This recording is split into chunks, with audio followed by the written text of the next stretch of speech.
اور اس کے لیے باب الریان کھولوں گا، باب الریان کا دروازہ کھولوں گا اور کہوں گا جا تو چلا جا جنت میں۔ کون ہے جو اس جنت کے اس باب الریان کے لیے تصور لاتا ہے اپنے ذہن میں؟ لا تقنطوا من رحمت اللہ، اللہ نے یہ آیت جب قرآن میں نازل فرمائی مایوسی سے دور کیا۔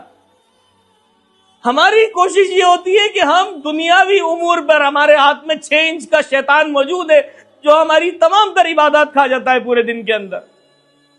کتنی کوشش کی ہم نے اس کو چھوڑ کر قرآن پڑھنے کی، ہم میں سے کسی نے کوشش نہیں کی۔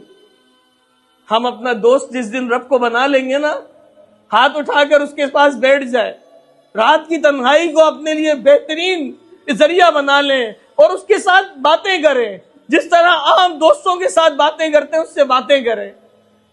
اللہ میرے ساتھ میرے 2 بیٹوں کا ساتھ ہے، اللہ میں اپنے بیٹوں کو ایسا بنانا چاہتا ہوں، تو میری مدد فرما اس میں۔ اللہ میرے گھر والوں کے اندر میری یہ کمی ہے جس کو میں پورا نہیں کر پا رہا ہوں، اللہ تو پورا کر دینا۔ تیرے پاس تو سارے خزانوں کی چابیاں ہیں، تیرے پاس تو کن ہے، وہ تو ایک دفعہ کہے گا وہ تمام چیزیں ہو جائیں گی۔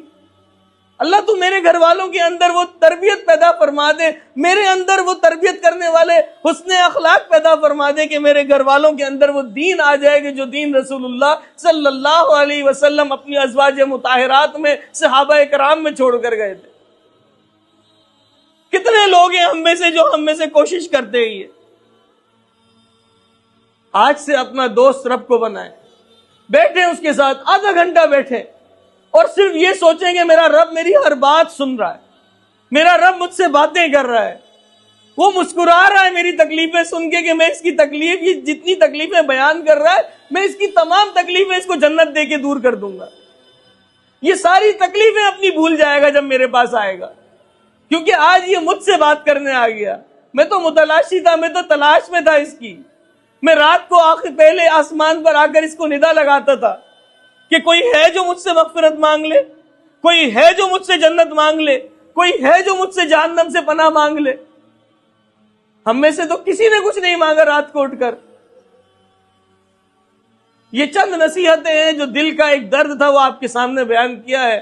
جو کچھ اس میں حق تھا وہ رب العالمین کی طرف سے تھا، جو کچھ کمی کوتاہی تھی وہ مجھ ناچیز کی طرف سے تھی۔ اللہ سے دعا ہے کہ اللہ سبحانہ و تعالی ہم سب کو، تمام بھائیوں کو جو یہاں موجود ہیں، میری تمام بہنیں جو مجھے سن رہی ہیں، اللہ ہم سب کو قرآن و سنت کو سمجھنے والا، پڑھنے والا، اس پر عمل کرنے والا بنا دے۔ اقول قولی ھذا استغفر اللہ ولکم ولسائر المسلمین۔